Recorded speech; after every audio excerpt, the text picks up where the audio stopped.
Cercetările recente sugerează că etruscii au avut legături clare cu populații din Anatolia și Orientul apropiat, în ciuda faptului că legăturile la nivel genetic rămân nedovedite și nesigure. Unii greci susțineau că etruscii erau o ramură a pelasgilor, locuitori aborigeni ai regiunii Egee. Alții, precum Virgiliu, credeau că etruscii provin din Lidia, un regat al Anatoliei de vest. Herodot consideră că etruscii și-au avut originea în Lidia. În prezent există teorii care sugerează că etruscii și pelasgii ar fi putut avea legături istorice sau culturale, deși aceste conexiuni sunt încă subiect de dezbatere în rândul istoricilor și arheologilor. A numi etruscii un popor misterios este o practică standard, dar au mai rămas o mulțime de situri și artefacte și morminte încă necercetate. Este adevărat, nu sunt suficiente înregistrări scrise. Deși soția lui Claudius era descendentă a regilor etruști, iar el a scris 20 de volume despre viața lor, din păcate totul a fost pierdut. Știm să citim etruscă, dar nu știm întotdeauna ce semnificații au cele citite, de unde au venit și de ce limba lor era atât de neobișnuită. Timp de 500 de ani, de la aproximativ 400 până la 900 de ani înainte de Hristos, ei au fost o comunitate puternică, bogată și extrem de creativă, de oameni care trăiau în centrul Italiei. Au fost activi în domeniile artei, tehnologiei, sportului, vinului, muzicii și religiei. Imaginea de a fi o rasă misterioasă i-a împiedicat pe etruști să fie integrați corespunzător în narațiunile istoriei clasice. În cele ce urmează vom încerca să aflăm ce legături au fost între etruști și pelasgii. Mai întâi despre etruscii.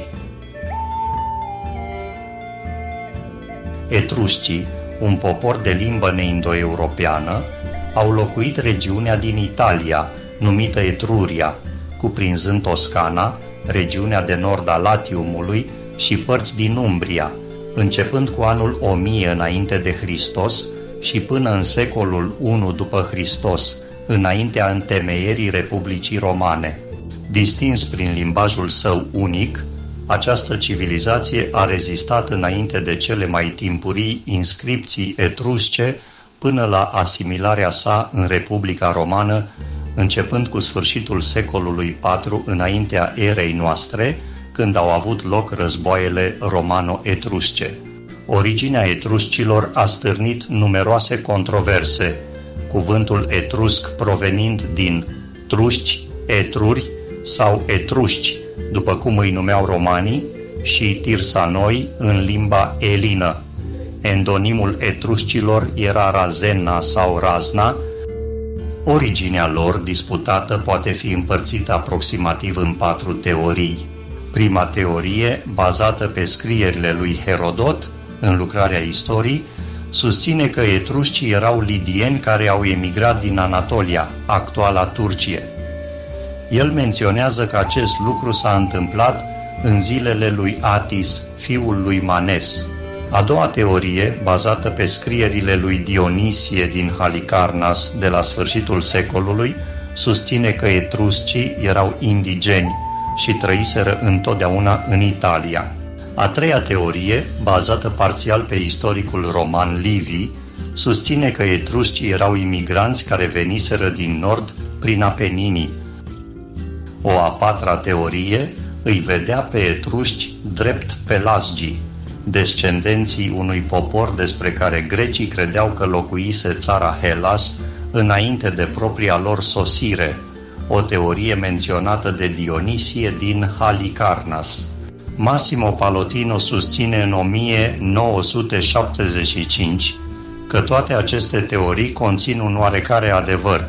Etruscii au format un complex de elemente estice, continentale și indigene care trebuie izolate, cântărite și comparate unele cu altele. Savantul din secolul XIX, George Denis, oferă o explicație mai clară a originii civilizațiilor etrusce și preetrusce din Etruria, în lucrarea Orașele și cimitirele din Etruria, unde el afirmă: poporul cunoscut de romani drept etrusci nu era locuitorii inițiali ai pământului, ci o rasă mixtă, compusă parțial din ocupanții anteriori, parțial dintr-un popor de origine străină, care a devenit dominant prin dreptul de cucerire și și-a grefat civilizația lor particulară pe cea existentă anterior în pământ. Toată istoria concordă în a reprezenta primii ocupanți, care au fost siculii sau umbrii, două dintre cele mai vechi rase ale Italiei, puțin îndepărtate probabil de barbarie, deși nu nomazi, dar locuitori în orașe. Apoi, un popor de neam grecesc din Tesalia, Pelasgii, a intrat în Italia și, trecând Apeninii și unindu-se cu aborigenii sau muntenii, au luat în stăpânire Etruria, alungând pe primii locuitori, au înălțat orașe și le-au întărit cu ziduri puternice și au condus multă vreme, până când au fost cuceriți de către o invazie dinspre greci, numiți de Tirii sau Tirseni, de către romanii etrusci, tuscii sau tuscii, Tuscus, sau aparținând toscanilor, toscan, etrusc, etrurian, care se presupune că și-au stabilit puterea în țară cu aproximativ 290 de ani înainte de întemeierea Romei sau 1044 înainte de Hristos. În relatarea lui Platon, considerată de etruscologii moderni ca fiind un mit, se spune că în insula Atlantida a existat un imperiu mare și minunat care a stăpânit peste întreaga insulă și alte câteva, precum și peste părți ale continentului, și continuă spunând: a fost o vreme când o hoardă a ieșit din Oceanul Atlantic, încercând să se stabilească pe ținuturile care sunt acum Grecia și Italia. Voi, grecii, ați uitat trecutul vostru glorios când strămoșii voștri s-au adunat și i-au respins pe invadatori, ținând civilizația pe care o aveați în viață. Multe dintre orașele moderne din Etruria sunt construite pe site-uri etrusce sau preetrusce. Unele dintre zidurile ciclopice antice, precum cele ale Ameliei, se găsesc în centrul orașului, în timp ce multe peșteri etrusce și preetrusce se găsesc chiar sub Blera modernă. Așa cum alte Troie se află sub suprafața celei de sus din Troada, așa că atunci când furia bigotismului critic s-a domolit cu totul, iar oamenii occidentali sunt pregătiți să scrie istoria numai în interesul adevărului, vor fi găsite dovezile legii ciclice a civilizației. Florența modernă își ridică forma frumoasă deasupra mormântului etruscului Florenția, care la rândul ei s-a ridicat pe vestigiile ascunse ale orașelor anterioare. La fel și Arezzo, Perugia, Lucca și multe alte situri europene ocupate acum de orașe și orașe moderne se bazează pe relicvele civilizațiilor arhaice, a căror perioadă acoperă epoci incalculabile și ale căror nume Eco a uitat chiar să șoptească prin coridoarele timpului, scria Elena Blavatsky în Collected Writings. George Denis, explorator al Etruriei, invocă înclinația romană de a imita la nivel local stilul cuceriților. El atribuie zidăria poligonală pelascilor, spunând că existența pe scară largă a rămășițelor acestei zidării prin țările lumii antice îmi oferă o dovadă satisfăcătoare despre originea pelasgică a zidăriei poligonale.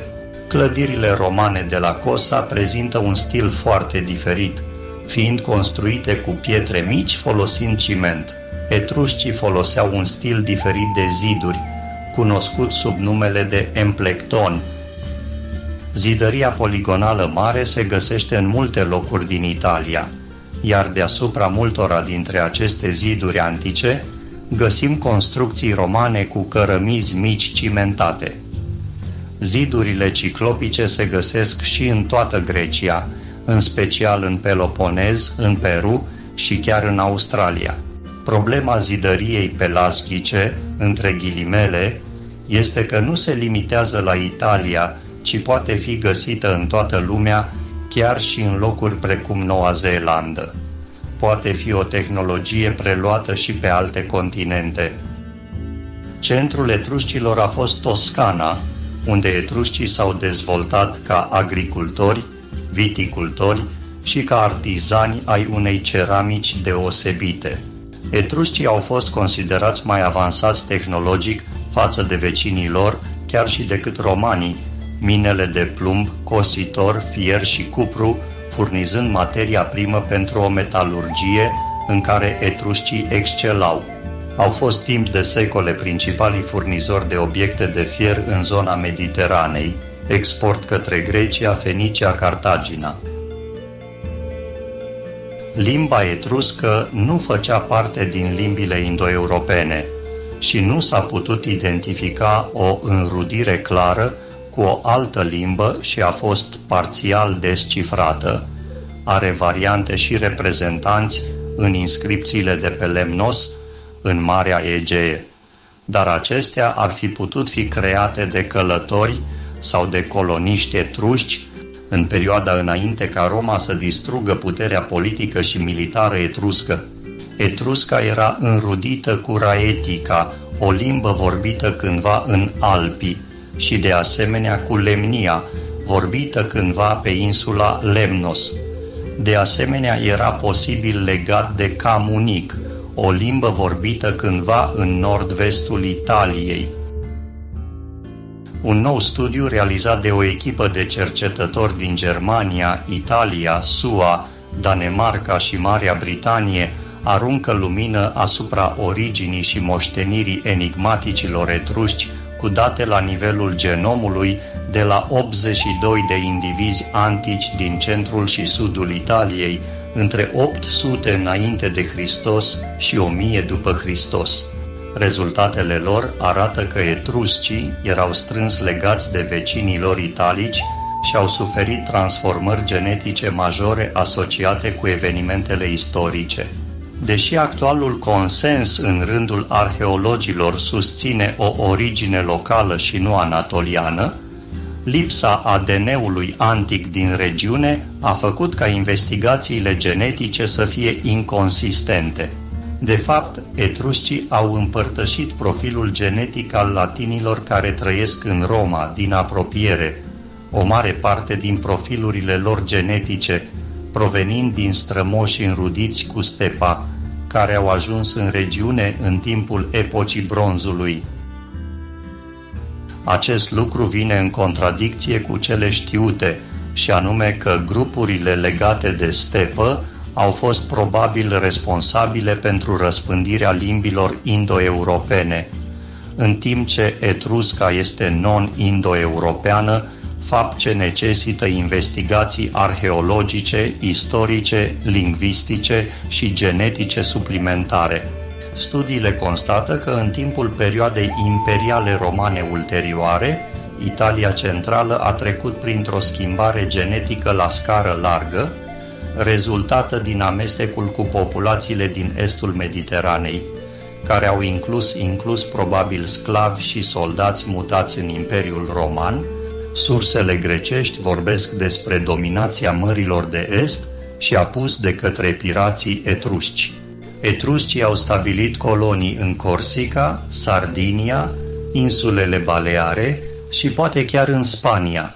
Marea Adriatică, marea din estul peninsulei italiene, a fost numită după portul etrusc Adria.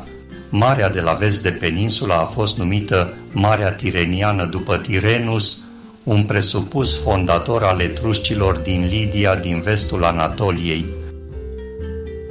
În mitologia și literatura grecilor există și referiri la pirateria pelasgică, care, din moment ce unii greci credeau că etruscii sunt pelasgii, ar fi putut fi vorba de etrusci.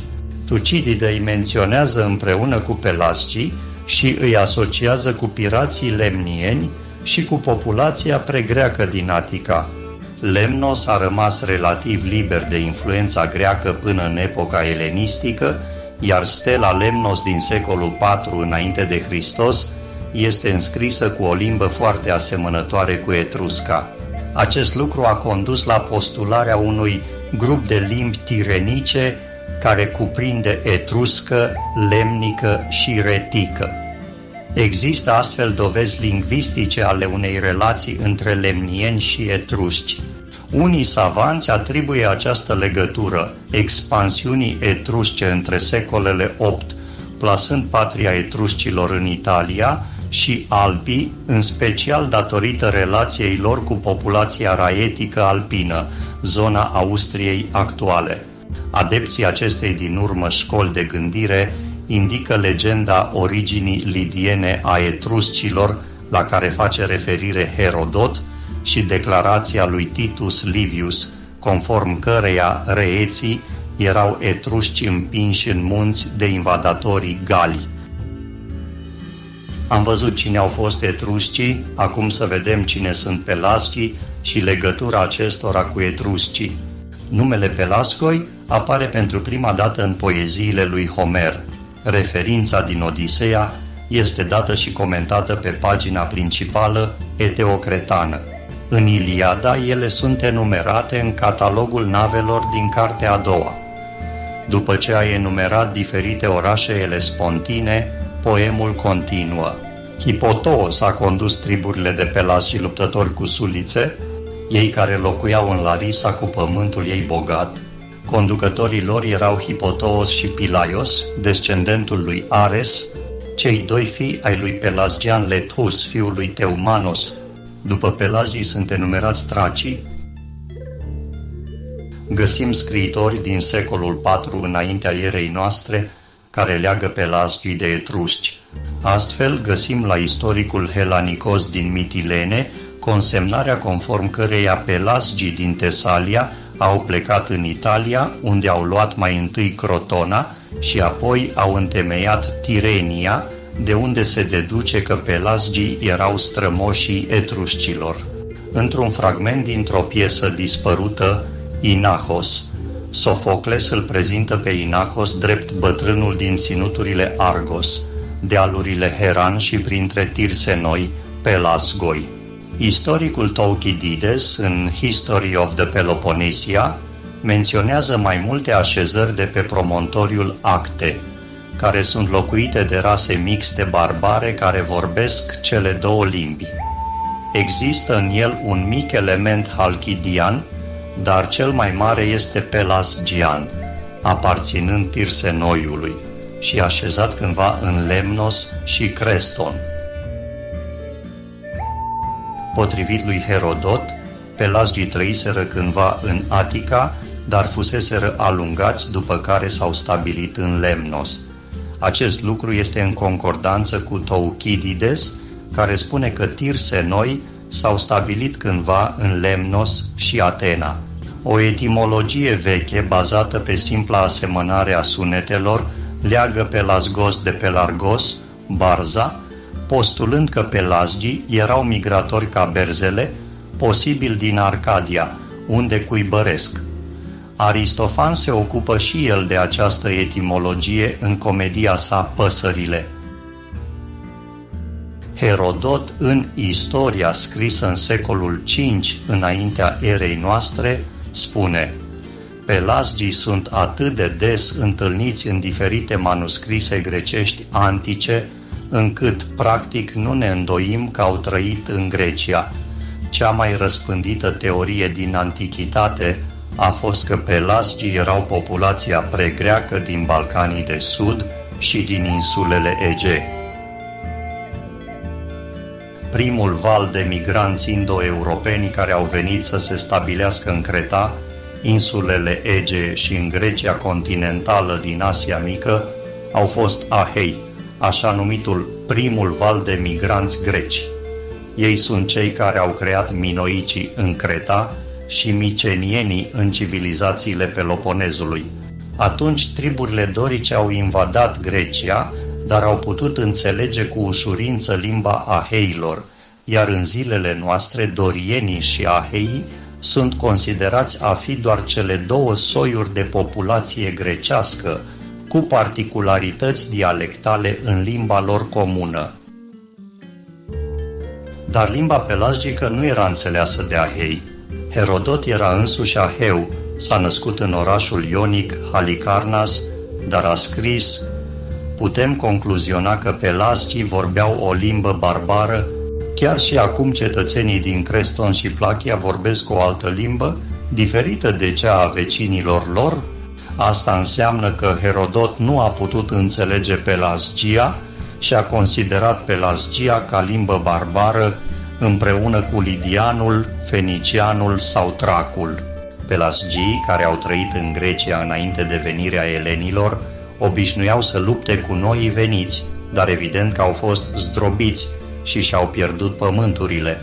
În poemele epice ale lui Homer, secolul 6 înainte de Hristos, pelasgii sunt menționați ca locuitori ai mai multor locații din Grecia, inclusiv orașul antic Dodona, din estul Epirului, sud-estul Traciei, Argos, Peloponisos, Peloponesus și Creta.